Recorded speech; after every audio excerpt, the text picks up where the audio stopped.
Olá, meus irmãos, graça e paz do Senhor Jesus Cristo. Seja bem-vindo à Igreja Cristã Evangélica de Natal. Eu sou o Cássio, pastor da igreja, e é um privilégio muito grande, uma alegria muito grande separarmos esse tempinho para adorarmos ao Jesus Cristo, nosso Senhor, e meditarmos na palavra. Um privilégio muito grande. Afinal de contas, esse Jesus, ele morreu por nós. Sendo Deus, ele se encarnou entre nós, viveu entre nós, para morrer entre nós e ressuscitar entre nós. Nós temos vida em Jesus Cristo justamente porque ele morreu por nós e ressuscitou. Ele é nossa garantia de que nós também ressuscitaremos no último dia. Já pensou como será maravilhoso nesse último dia, quando nós estaremos para sempre, finalmente, com Cristo Jesus, o nosso Senhor? Por enquanto ainda estamos peregrinando sobre essa terra e nós somos forasteiros, servindo ao Senhor nesse mundo que jaz no maligno, e nós temos o Senhor conosco. Ele é a nossa alegria, Ele é o nosso sustento, Ele é a nossa força, Ele é tudo para nós. Ele nos salvou. Deixa eu te convidar para nós lermos uma porção da Sagrada Escritura. Já vai ser o início do texto da nossa meditação de hoje. Abra sua Bíblia, por favor, em 2 Timóteo, no capítulo 3. Nós vamos ler os versículos 14 e 15 agora, e daqui a pouco nós vamos ler os outros dois desse final de capítulo.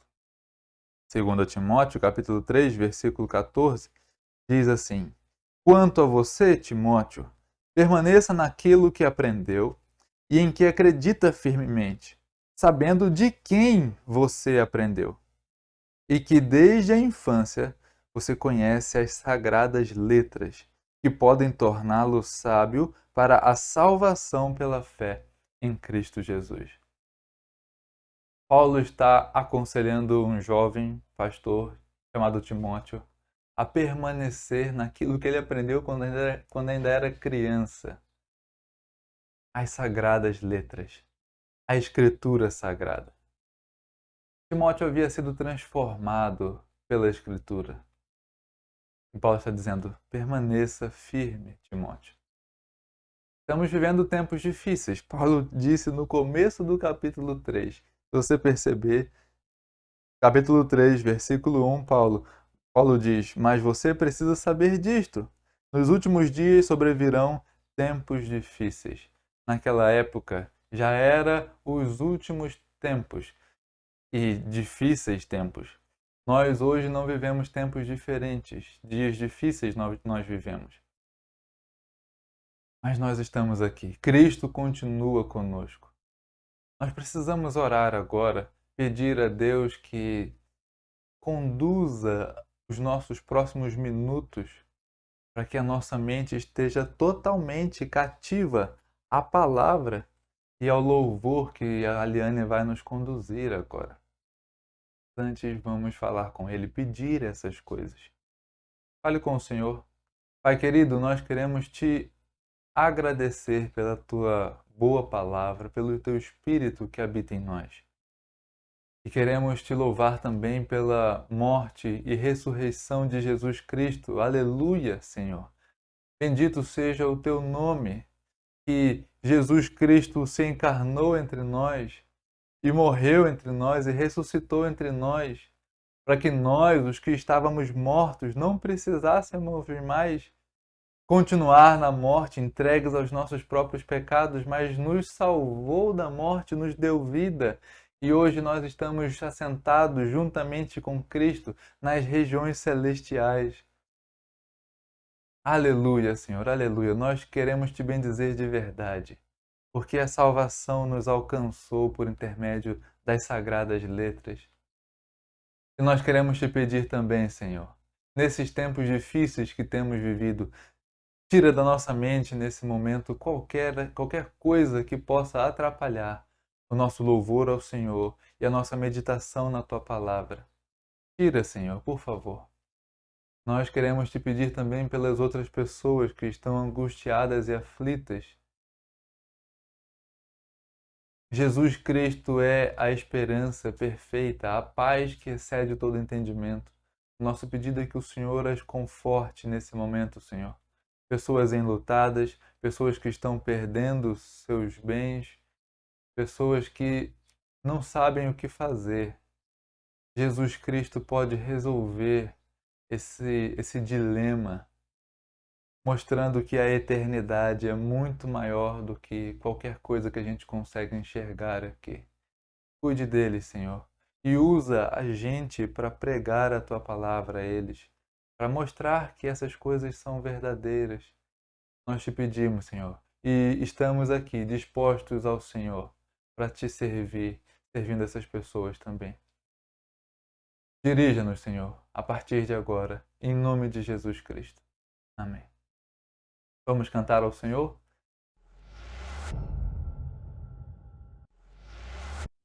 Graça e paz, amados irmãos. No Salmo 34 diz o seguinte: Bendirei o Senhor em todo o tempo, o seu louvor estará sempre nos meus lábios. Gloriar-se-á no Senhor a minha alma. Os humildes o ouvirão e se alegrarão. Engrandecei o Senhor comigo, e todos a uma lhe exaltemos o nome. Convido a você, nesse momento, a exaltar o nome do nosso único Senhor.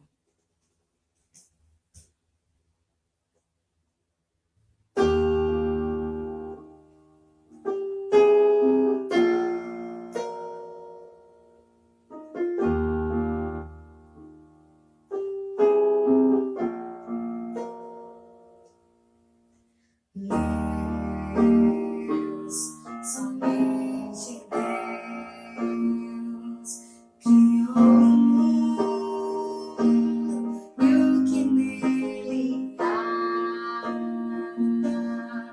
O sangue pode respirar, existe pra mostrar a glória do Senhor.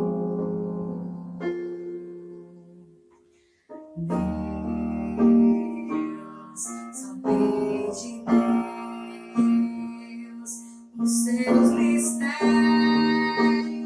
pode revelar.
és consagro tudo o que sou.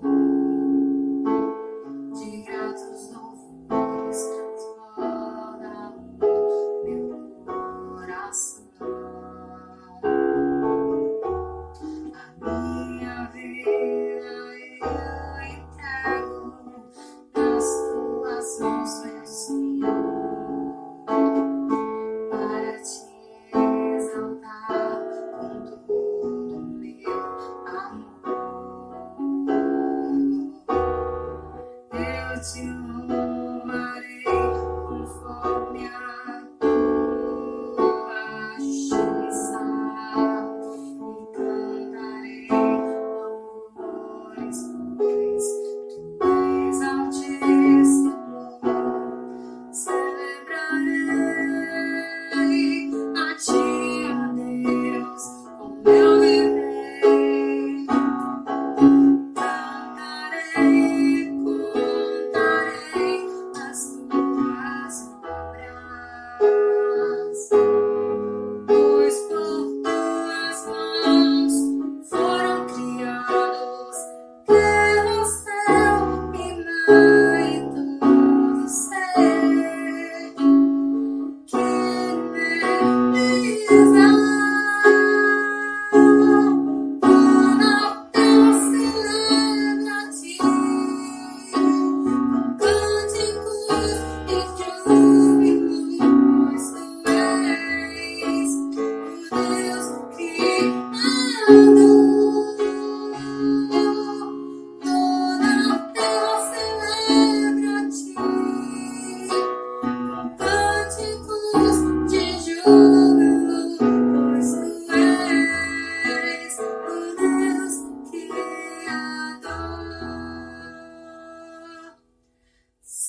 Que alegria, que coisa boa é louvar ao Senhor. Agora, sem mais delongas, vamos meditar na palavra de Deus. A nossa igreja tem tentado caminhar naquilo que temos chamado do processo de discipulado. Nada mais é do que um discípulo fazendo outros discípulos. E nesse processo nós encontramos 4 passos, pelo menos. E nós elencamos: conhecer a Deus, ser transformado, cuidar dos irmãos e abençoar o mundo. Desses 4, 3 nós já temos conversado nos últimos meses. Conhecer a Deus foi o primeiro, cuidar dos irmãos, o segundo, e no mês passado nós meditamos sobre como abençoar o mundo. E propositalmente pulamos o que é o segundo na lista, que é ser transformado. E algumas pessoas chegaram até a perguntar por que esse é diferente. Conhecer a Deus é um verbo e uma pessoa. Cuidar dos irmãos, abençoar o mundo. Nesse caso, é ser transformado. São 2 verbos, ainda no passivo. Não sou eu que me transformo, eu sou transformado. Isso é de propósito. E é sobre esse tema que vamos meditar nesse mês. Somos transformados por Deus. Deus nos transforma. Quando o conhecemos, somos transformados. Quando cuidamos dos irmãos, somos transformados. E cuidamos deles porque também já fomos transformados. E a mesma coisa acontece quando abençoamos o mundo. Como nós somos transformados, meus irmãos? Essa é a primeira pergunta nesse tema. E somos transformados em quê? É uma outra pergunta. Enfim, o fato de nós sermos transformados tem muitas questões muito sérias nas quais nós precisamos pensar nas próximas meditações. Hoje eu quero te convidar a abrir a sua Bíblia em 2 Timóteo, no texto que continua aquele que a gente já leu. 2 Timóteo, capítulo 3, versículos 16 e 17. Muita gente sabe esse versículo de cor, mas vamos pensar nele a partir da nossa temática atual de nós sermos transformados. Afinal de contas, vamos ler o que esse texto está dizendo para nós. 2 Timóteo 3, 16 e 17. Toda a Escritura é inspirada por Deus e útil para o ensino, para a repreensão, para a correção e para a instrução na justiça, para que o homem de Deus seja apto e plenamente preparado para toda boa obra. Deus nos abençoe na meditação da sua palavra. Você deve ter percebido no título desta mensagem que nós somos transformados quando estudamos a palavra, quando nos debruçamos na Escritura Sagrada, quando estudamos essa Bíblia aqui. Essa transformação que acontece no ser humano, ela é feita, ela acontece quando uma pessoa tem fé em Jesus de forma incondicional. Ele deposita em Jesus uma fé incondicional. E como é que acontece isso? Bom, ele enxerga Jesus Cristo na palavra de Deus e ele percebe tudo aquilo que Jesus fez por ele. Jesus, sendo Deus, se encarnou assumindo forma humana. E ele, sendo Deus e homem, vivendo nessa terra, sofrendo as mesmas coisas que nós sofremos, ele morreu injustamente, mas de propósito, pela sua própria vida. E não permaneceu na morte, ele ressuscitou para que essa vida fosse aplicada naquela pessoa. Aí ela percebe essas coisas e coloca a fé em Cristo Jesus e não exige nada em troca por isso. É uma fé incondicional.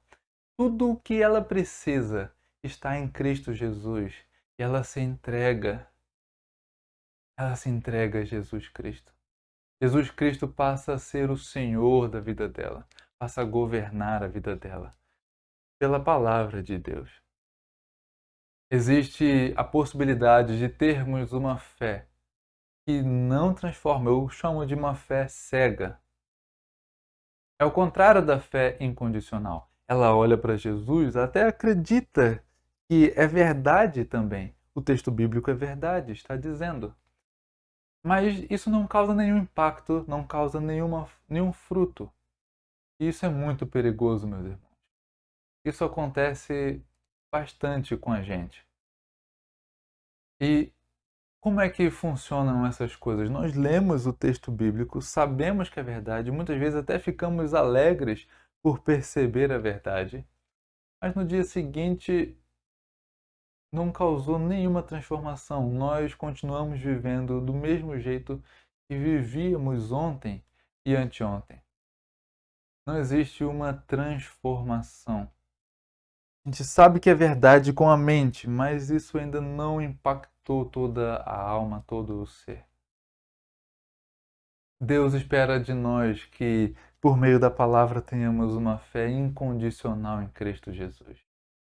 Você pode ter essa fé incondicional em Cristo Jesus, ela está disponível a qualquer pessoa que ouve o Evangelho. E não está tão longe assim. É simples. E esse texto que nós lemos é um pequeno exercício para a gente perceber a forma simples que isso acontece na nossa vida. Vamos olhar para o texto bíblico. Faça questão de olhar para esses dois versículos. Paulo diz para Timóteo: Timóteo, toda a Escritura é inspirada por Deus. Toda a Escritura é inspirada por Deus. É bom perceber no contexto de toda a carta. Paulo é um pastor mais idoso que está prestes a morrer, dando conselhos e encorajando um pastor mais jovem a seguir no ministério com todo o gás, com toda a vontade. Pregar a palavra, quer fosse oportuno, quer não fosse oportuno, pregasse a palavra. Mas no texto que nós lemos no começo, antes de cantarmos louvores ao Senhor, nós vemos que Paulo fala para Timóteo permanecer nas sagradas letras, porque aquelas sagradas letras poderiam tornar sábio para a salvação pela fé em Jesus Cristo. Ou seja, as sagradas letras conduzem à salvação em Jesus Cristo por meio da fé. Essas palavras são importantes e nós precisamos pensar nelas. Justamente porque o versículo que nós lemos por último, o versículo 16, diz toda a Escritura e retoma aquele termo das Sagradas Letras, a Sagrada Escritura. Escritura sagrada, as Sagradas Letras, são termos técnicos que Paulo usa para se referir aos documentos históricos escritos pelos homens de Deus, os quais Deus inspirou, os quais Deus deu o seu selo e conduziu a sua escrita de uma forma especial para que nós o conhecêssemos. Daí o termo Sagrada Escritura. São textos sagrados, textos como quaisquer outros. Se a gente pega fogo e coloca aqui, esse livro vai queimar, porque é papel como qualquer outro. Mas as palavras que estão aqui escritas, essas são palavras sagradas, porque Deus as inspirou. Gênesis, Êxodo, Levítico, Números, Deuteronômio, Josué, e assim vem sucedendo até Apocalipse. São livros sagrados, inspirados por Deus, dos quais nós podemos obter conhecimento de Deus. Paulo está dizendo: Timóteo, você conhece as sagradas letras, você conhece o livro sagrado. Permanece nele, porque ele conduz a Jesus Cristo. Por mais que Paulo estivesse dizendo, provavelmente, a respeito do Antigo Testamento, por causa da infância de Timóteo, se a gente volta uma ou duas páginas, no capítulo 5 da primeira carta de Paulo a Timóteo, versículo 18, Paulo diz uma coisa muito interessante. intrigante para alguns. No versículo 18 do capítulo 5, ele diz assim: porque a Escritura declara, e ele bota 2 pontos e copia de Deuteronômio, capítulo 25, versículo 4, o texto bíblico, o texto do documento.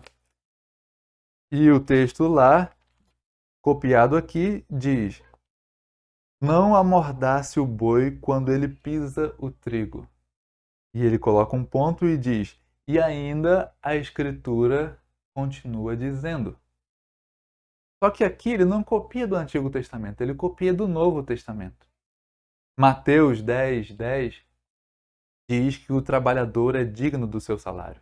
Lucas 10, 7 também diz a mesma coisa. O que Paulo está fazendo? Colocar lado a lado o texto sagrado do Antigo e do Novo Testamento. Paulo está reconhecendo como escritura inspirada por Deus tanto o texto de Deuteronômio quanto o texto que o seu amigo pessoal, Lucas, escreveu. Toda a Escritura é inspirada por Deus.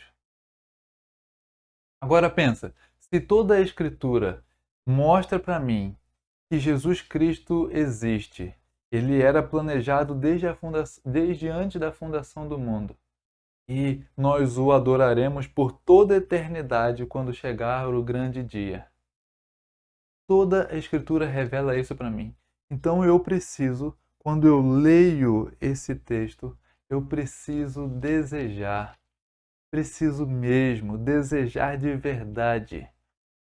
Estudar o texto sagrado, o texto bíblico, estudar até encontrar Jesus Cristo. Por onde eu começo? Não importa muito a metodologia em que você vai começar, existem muitas metodologias para estudar a Bíblia. Mas o fato é que você precisa estudar toda a Sagrada Escritura para encontrar Cristo Jesus em toda a Escritura. Uma fé que não é tão útil, que eu denomino de fé cega, mas essa fé que não produz uma transformação, ela olha para esse texto e ela não sente o desejo de estudar logo toda a Escritura, o texto sagrado para encontrar Jesus Cristo. A fé incondicional, aquela fé que ama o Senhor Jesus Cristo, ama encontrar Jesus Cristo nas suas orações e na sua palavra. Quando ela lê que toda a Escritura é inspirada por Deus e útil para o ensino, para a repreensão, para a correção, para a educação na justiça, a fim de que o homem de Deus seja perfeito e perfeitamente habilitado para toda boa obra, ela faz questão de estudar a palavra, ela vai para Gênesis e estuda o texto bíblico, como que Gênesis revela Jesus Cristo no Novo Testamento. Ela vai lá para o finalzinho, as cartas de Pedro, de João, de Paulo, e ela percebe como que o Evangelho se aplica na nossa vida hoje. A Escritura Sagrada é o texto inspirado por Deus para a gente conhecer Jesus Cristo. O convite desse texto para mim e para você é: estude a Bíblia, estude profundamente a Escritura Sagrada. Mas o texto não para por aí. Esse é só o primeiro dos convites. Toda a Escritura é inspirada por Deus. Deus sopra a Escritura. E esse soprar da Escritura nos remete ao texto do Antigo Testamento, quando Deus sopra nas narinas humanas o Espírito para que ele se tornasse alma vivente. E nos faz perceber que, da mesma forma que Deus estava criando o homem lá no Antigo Testamento, agora ele cria a sua palavra. Ele cria por meio de homens a sua revelação, e nós a temos na nossa mão. Aleluia por isso. Bendito seja o nome do Senhor. O texto diz que ela foi inspirada por Deus e que ela é útil. Justamente porque é inspirada por Deus, toda a Escritura é útil para o ensino, para a repreensão, para a correção e para a educação na justiça, para a instrução na justiça. De forma bem rápida, eu gostaria de expor esses versículos. Por exemplo, a palavra de Deus é útil para o ensino. A palavra é útil para o ensino. A partir destas palavras, nós percebemos a doutrina que revela Deus. Quem Deus é? É possível explicar Deus? Sim, é possível. Com certeza não na sua imensidão, mas no que ele se revelou a nós, é possível dizer quem Deus é. É possível dizer que ele se revela a nós em Cristo. Ele nos ensina. É possível dizer que só existe uma religião verdadeira na face da terra, de acordo com as palavras de Jesus Cristo. Ele diz: Eu sou o caminho e a verdade e a vida. Ninguém vai ao Pai senão por mim. Aquela história de que todos os caminhos levam a Deus, nas palavras de Jesus, nesse texto sagrado, não é assim que funciona. Só por meio de Jesus é que é possível se chegar ao Criador de todas as coisas. A palavra nos dá a doutrina cristã. A palavra nos orienta, nos mostra o caminho até o Pai. E o único mediador entre Deus e os homens é Cristo Jesus. A palavra ensina, mas ela também nos repreende. E com uma breve ilustração, eu gostaria de exemplificar o significado dessas palavras. Provavelmente você já foi parado na rua e perguntado para qual lado ficava tal estabelecimento.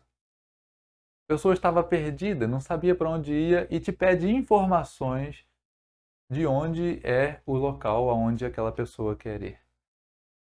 Bom, aí você explica, bom, vira aqui à direita, vira ali à esquerda, anda 1 quilômetro e quando você virar à direita de novo, já chegou. E esse ensinamento que você deu de qual é o caminho para se chegar lá é o ensinamento que a Escritura nos dá. Aí a pessoa vai, sai ali e ele vira à direita e ele vira à direita de novo. Você tinha mandado para ele virar à esquerda e ele vira à direita de novo, ele vira à direita de novo e ele volta e para do seu lado de novo e diz para você: Você me explicou errado o caminho. E você diz: Não. Você fez o quê? Virei à direita, depois à direita. Aí você diz: Está errado. Está errado. Eu disse para você virar à direita e à esquerda. Você virou à direita e à direita. Você está repreendendo a pessoa. Está dizendo o que especificamente aquela pessoa está errando. A palavra de Deus serve para isso, meus irmãos. A palavra de Deus acusa o nosso erro, o nosso pecado. Ela mostra que o nosso caminho, o único caminho para se chegar a Deus é por meio de Cristo. A palavra de Deus dá toda a doutrina que nós precisamos saber a respeito de Deus.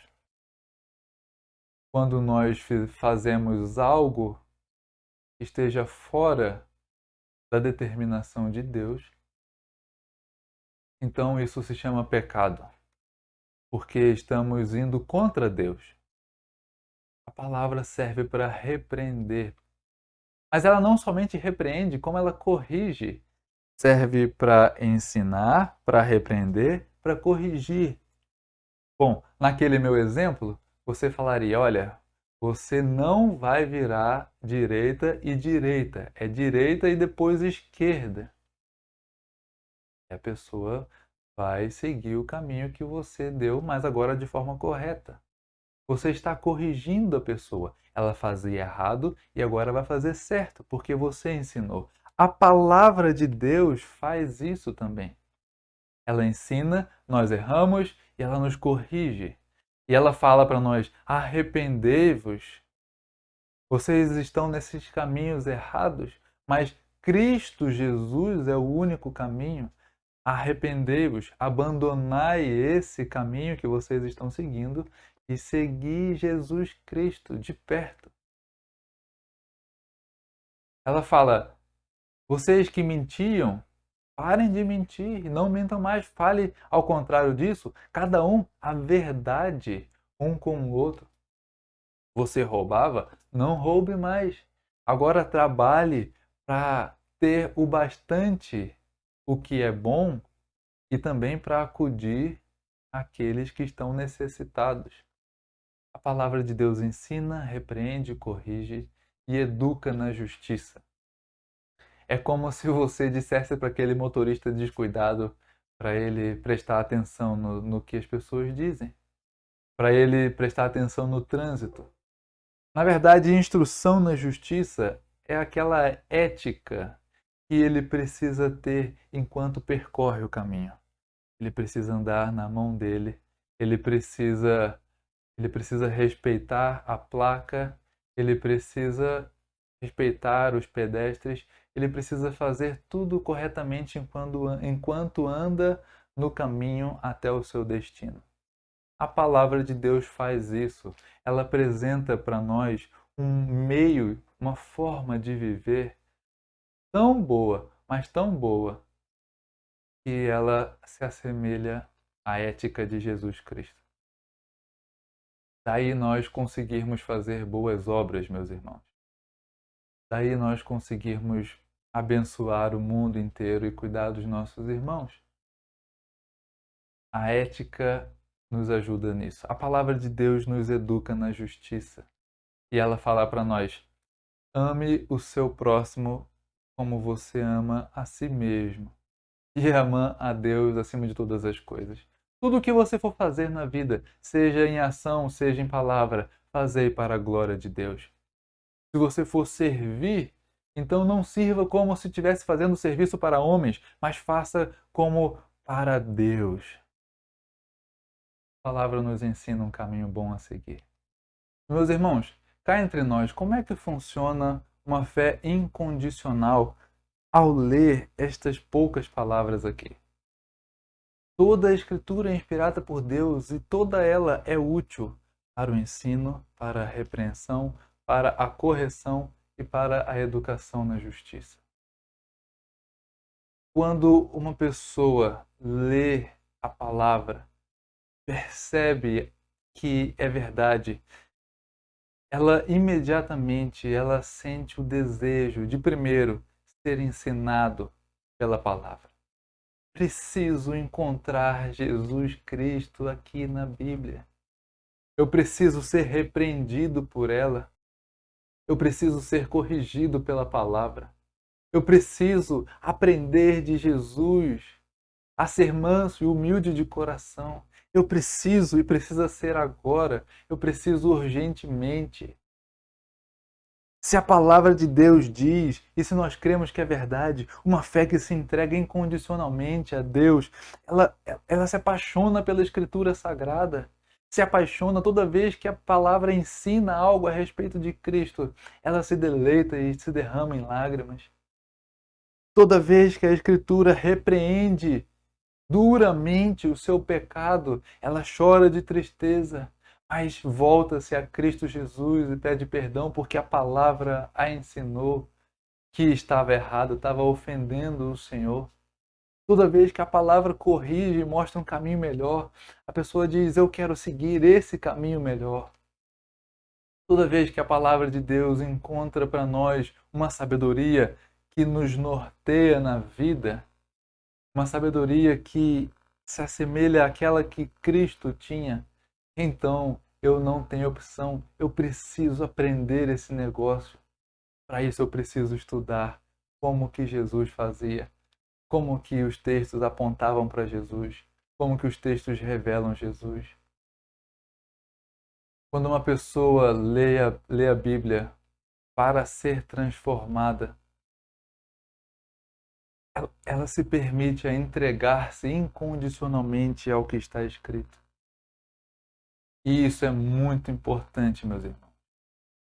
Até porque, olha para o último versículo. O último versículo do capítulo, o versículo 17. A palavra de Deus foi inspirada por Deus, teve uma origem. A palavra de Deus também tem uma utilidade, ela serve para alguma coisa, e, na verdade, para um monte de coisa. E ela tem um objetivo. O objetivo é se tornar perfeito. Essa palavra perfeito, na verdade, melhor seria traduzido como instruído, maduro. Uma pessoa que está no comando de suas próprias emoções e habilidades e ela consegue servir de forma muito boa. E não somente isso, o texto diz que perfeitamente habilitado para toda boa obra, apto, preparado, municiado, tem ferramentas o suficiente para servir em toda boa obra. Meus irmãos, aqui nós precisamos pensar como que essas coisas acontecem de fato na vida daquele que tem uma fé incondicional.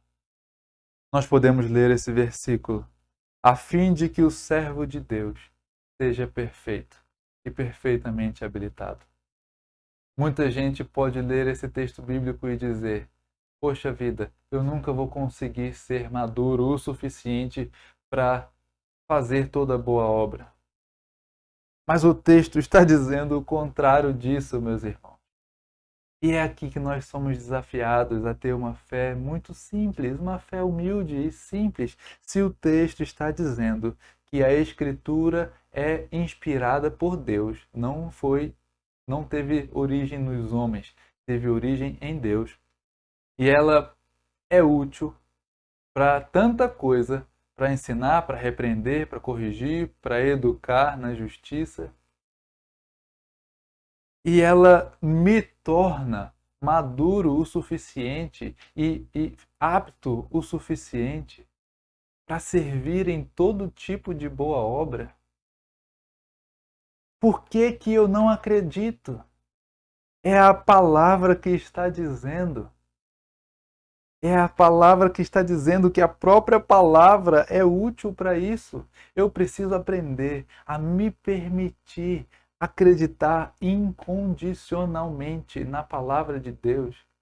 Isso não quer dizer que a gente vai ler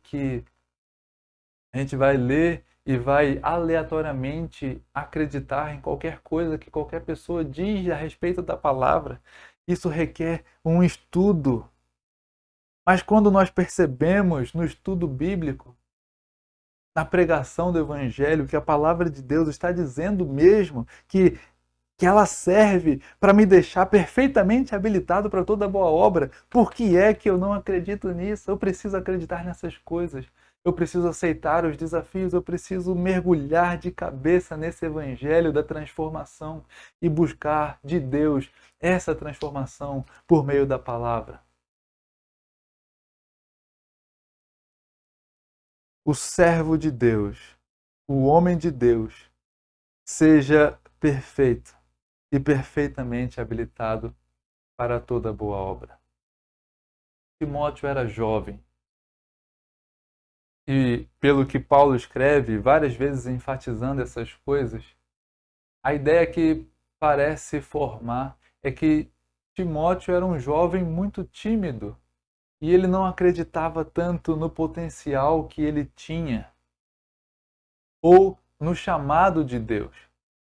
Aquele chamado que Deus o comissionou para servir. Aquele envio, lembra? O mesmo que Jesus te enviou também.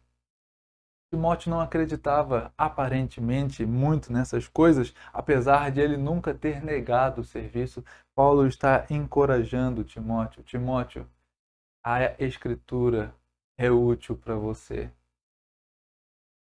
Não abandone a Escritura. Pelo contrário, aproveite a Escritura para aprender a doutrina, para ser repreendido, para ser corrigido e para aprender também a forma de viver.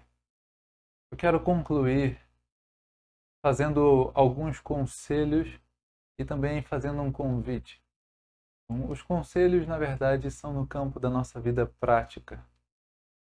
Pode parecer que nós estamos conversando as mesmas coisas que conversamos em fevereiro a respeito do conhecimento de Deus.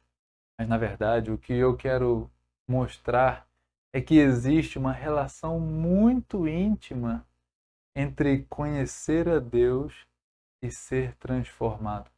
Na verdade, a gente precisa aprender a ler a Bíblia para ser transformado. A gente lê a Bíblia de muitas maneiras e todas elas estão erradas, a menos que uma delas aconteça, porque ela é a certa. A gente precisa encontrar Cristo Jesus em toda a Escritura. Muitas vezes seremos ensinados, repreendidos, corrigidos, educados, mas sempre encontraremos Cristo, sempre encontraremos Cristo. Nós não estamos encontrando Jesus Cristo na Bíblia, nas nossas leituras devocionais. Então tem alguma coisa de errada, porque essencialmente a Bíblia é um livro cristocêntrico, de Gênesis a Apocalipse. A gente precisa então fazer o que especificamente? Bom, primeiro quero fazer o convite. O convite é que no dia 15 desse mês, a Igreja Cristã Evangélica vai começar a escola bíblica dominical. Vai ser pelo Google Meet mesmo, por enquanto. Uma reunião pequena pela manhã e nós estudaremos a palavra de Deus e faremos nada mais do que isso. A gente vai se reunir para estudar a Bíblia. E você é nosso convidado, tanto da Igreja Cristã Evangélica de Natal, quanto você que está assistindo e não é membro da nossa igreja, você tem liberdade também para participar, para contribuir, para estudar junto com a gente. Mas o dia 15 é no fim de semana depois do Dia das Mães. E eu não quero de maneira nenhuma que você espere chegar lá para começar a estudar a Bíblia. Você pode fazer isso hoje mesmo e continuar amanhã e depois de amanhã, fazer isso todos os dias. Quando você for estudar a Bíblia, pelo menos 2 perguntas você precisa fazer ao texto e respondê-la. O que é que o texto está dizendo de verdade? O que o texto está dizendo? Alguns textos são difíceis de interpretar. Você pode pedir ajuda. Você com certeza conhece pessoas que são mais maduras na fé, que já estudou mais.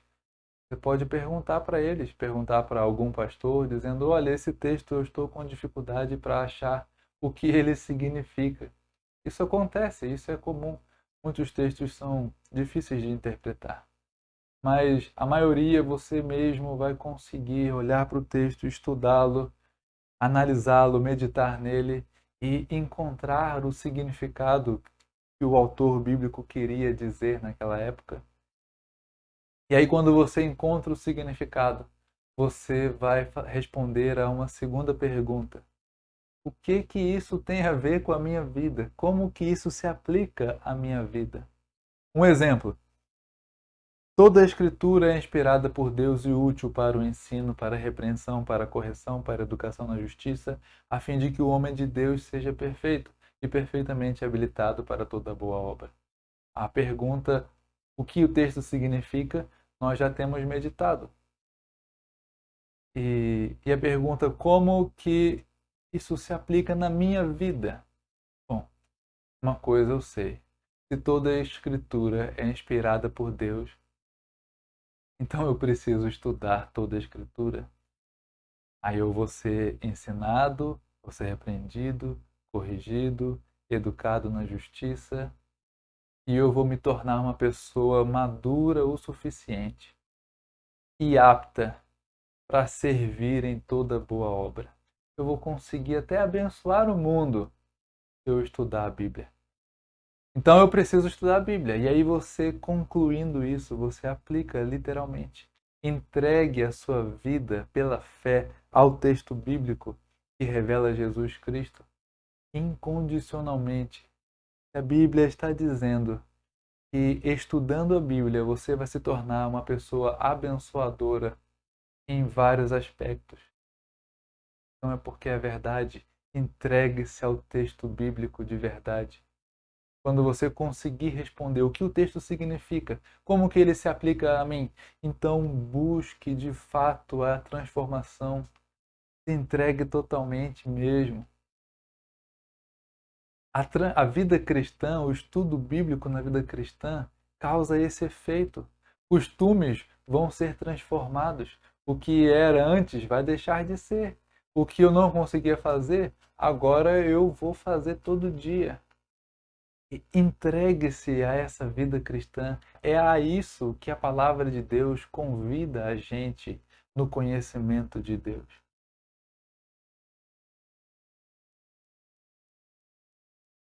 Um dia não pode ser igual ao outro. Um dia não pode ser igual ao outro. Hoje eu preciso ser mais santo do que ontem. Para isso eu preciso da palavra de Deus. Você também precisa da palavra de Deus. Vamos orar, vamos falar com o nosso Senhor. Feche seus olhos e fale com Ele. Senhor, nós queremos te agradecer. Muito, Senhor, muito mesmo. A tua palavra é muito rica para nós e nós te louvamos por isso. Obrigado, Senhor, por nos ensinar, por nos repreender, corrigir e educar na justiça. Muito obrigado, Senhor. Nós não somos mais quem éramos. Eu não sou mais quem eu era há 7 anos.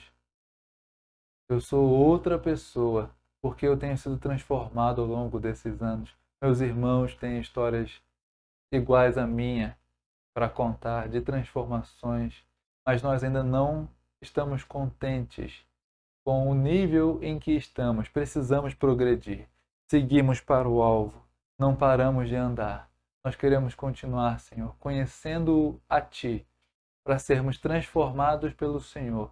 Não nos contentamos com o pouco, nem mesmo com o que é bom, quando o melhor é oferecido a nós. Ô Senhor, abençoa a gente e coloca no nosso coração uma fé incondicional para crer que o texto bíblico está dizendo é verdade e para sermos transformados por isso. Obrigado, Senhor, muito obrigado. Em nome de Jesus é que nós oramos. Amém. Muito obrigado pela sua presença aqui conosco, mesmo que seja de uma forma diferente do habitual. Estamos muito ansiosos para voltarmos às nossas reuniões. Com isso, quero expressar minha saudade a todos os irmãos. É muito bom termos esse meio para meditarmos juntos, mas é muito melhor estarmos juntos mesmo, presencialmente, para adorarmos o Senhor Jesus Cristo e meditarmos juntos na palavra de Deus. Aquele desafio que eu dei no começo da transmissão da semana passada ainda segue de pé. Se você cumpriu o objetivo e abençoou 3 pessoas conversando e abençoando de várias formas, então eu te desafio a compartilhar com a gente, a compartilhar suas experiências, dizer se foi bom, se precisa melhorar em alguma coisa. E se você ainda não teve a oportunidade, assista lá o desafio e pratique nessa semana. Você tem uma segunda chance para praticar, uma segunda semana para praticar o desafio da semana passada. Deus nos abençoe, que o amor grandioso de Deus, o nosso Pai, a graça infinita de Cristo Jesus, o nosso Senhor, e a consolação e a comunhão do Espírito Santo seja com todos nós hoje e eternamente, meus irmãos. Amém. Deus te abençoe.